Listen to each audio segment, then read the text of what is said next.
Right మరో breaking news చూస్తున్నాం. కేంద్ర హోంమంత్రి అమిత్ షా మార్ఫింగ్ వీడియో కేసులో దర్యాప్తును వేగవంతం చేశారు పోలీసులు. ఈ కేసులో తొలి అరెస్టులు జరిగాయి. హైదరాబాద్ కు వచ్చిన ఢిల్లీ పోలీసులు ముగ్గురిని అరెస్టు చేశారు. Congress social media incharge Satish తో పాటు నవీన్ తస్లిమాను అరెస్టు చేశారు. మరోవైపు ఇదే కేసులో సీఎం రేవంత్ రెడ్డికి నోటీసులు ఇచ్చిన ఢిల్లీ పోలీసులు మరికొందరిని కూడా నోటీసులు ఇచ్చే అవకాశం ఉంది. కేంద్ర హోంమంత్రి అమిత్ షా మార్ఫింగ్ వీడియో కేసులో దర్యాప్తును వేగవంతం చేశారు పోలీసులు. ఈ కేసులో తొలి అరెస్టులు జరిగాయి. హైదరాబాద్ కు వచ్చిన ఢిల్లీ పోలీసులు ముగ్గురిని అరెస్టు చేశారు. Congress social media incharge Satish తో పాటు నవీన్ తస్లిమాను అరెస్టు చేశారు. మరోవైపు ఇదే కేసులో సీఎం రేవంత్ రెడ్డికి నోటీసులు ఇచ్చిన ఢిల్లీ పోలీసులు మరికొందరికి కూడా నోటీసులు ఇచ్చే అవకాశం ఉంది.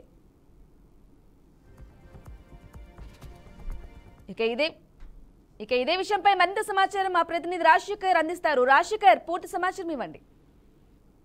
బ్రాహ్మణి అమిత్ షాకు సంబంధించినటువంటి మార్ఫింగ్ వీడియో ఏదైతుందో దేశవ్యాప్తంగా చాలా సంచలనం సృష్టిస్తుంది, చాలా కాంట్రవర్సీ కూడా క్రియేట్ చేస్తుంది. దీనిలో భాగంగానే దేశవ్యాప్తంగా ఇప్పటి వరకు 4గురిని అరెస్ట్ చేశారు. తమిళనాడులో కొంతమంది, అలాగే కేరళలో ఒక 2 అరెస్ట్ చేశారు. నిన్న బీజేపీ నేత, అంటే 2 రోజుల క్రితం బీజేపీ నేత ప్రేమేందర్ ఇచ్చిన నోటీస్ కంప్లైంట్ ప్రకారం దీనిపైన ఒక కంప్లైంట్ కూడా ఇవ్వడం జరిగింది. ఎఫ్ఐఆర్ కూడా నమోదయ్యింది. ప్రేమేందర్ ఆయన ఏం చేశారంటే అమిత్ షా మార్ఫింగ్ వీడియో జరిగింది, దానిపై కూడా అరెస్ట్ చేయాలి, ఎవరైతే బాధితులు ఉన్నారో ఎవరైతే బాధ్యులు ఉన్నారో వాళ్ళని అరెస్ట్ చేయాలి, చాలా కఠినమైన చర్యలు తీసుకోవాలని చెప్పి ఆయన కంప్లైంట్ చేయడం జరిగింది. ఆయన కంప్లైంట్ చేసిన మరో రోజు అంటే 2 రోజుల క్రితము ఢిల్లీ పోలీసులు హైదరాబాద్ రావడం జరిగింది. అలాగే గాంధీ భవన్ లో ఉన్నటువంటి సిసిసి అధ్యక్షులు కార్యవర్గం ఎవరైతున్నారో వాళ్ళకు నోటీసులు ఇవ్వడం జరిగింది. దానితో పాటు తెలంగాణ మంత్రులు కాంగ్రెస్ సంబంధించిన మీడియా ఇన్ఛార్జ్ ఎవరైతున్నారో మన్నే సతీష్ కూడా నోటీసు ఇవ్వడం జరిగింది.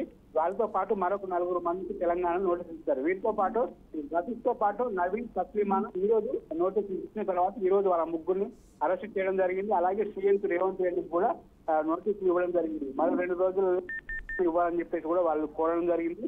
దానిపైన స్పందిస్తారు లేదు ఆసక్తిగా ఉంది. అయితే మరోవైపు బీజేపీ నేత ప్రేమేందర్ ఇచ్చిన కంప్లైంట్ ప్రకారం వాళ్ళు పోలీసులు స్పందించారని చెప్పేసి బీజేపీ పక్షాన ఢిల్లీ పోలీసులు పనిచేస్తారని చెప్పేసి కాంగ్రెస్ ఇప్పటికీ ఆరోపిస్తుంది.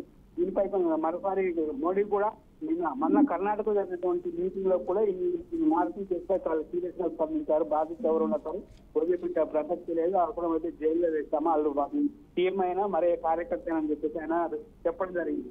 చూడాలి ఈ రోజు జరిగిన పరిణామాలు ఇంకెంతమందికి నోటీసులు ఇస్తారు, సీఎంకి ఇచ్చిన నోటీసులకు ఆయన స్పందిస్తారా, లేకపోతే ఎలక్షన్ ఉన్నాయని చెప్పేసి ఎలక్షన్ అయిపోయిన తర్వాత కలుస్తారని చెప్పేసి ఆయన స్పందిస్తారా లేదా చూడాల్సి వస్తుంది. మరోవైపు సీఎం రేవంత్ రెడ్డి ఢిల్లీ స్పెషల్ పోలీసులకు ఇచ్చినటువంటి లేఖలో ఆయన ఈ విధంగా ఆయన చెప్పడం జరిగింది, ఎలక్షన్ ఉన్నాయి, ఇప్పుడు నాకు షెడ్యూల్ కుదరని చెప్పేసి.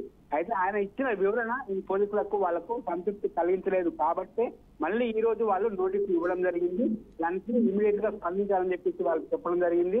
చూడాలి ఎన్నోసారి ఇచ్చిన నోటీసులకు రేవంత్ రెడ్డి కానీ అలాగే ఎవరైతే అరెస్ట్ చేశారో ఎవరైతే నోటీసులు తెలంగాణ ఎవరెవరైతే నోటీసులు ఇచ్చారో వాళ్ళందరూ స్పందిస్తారో ఈ రోజు ఈవినింగ్ వరకు తెలుస్తుంది. ఎందుకంటే 2 రోజుల్లో దీనిపై వివరణ ఇవ్వాలని చెప్పేసి కూడా రేవంత్ రెడ్డికి ఢిల్లీ పోలీసులు స్పెషల్ గా చెప్పినట్టు సమాచారం. Thank you Rajasekhar.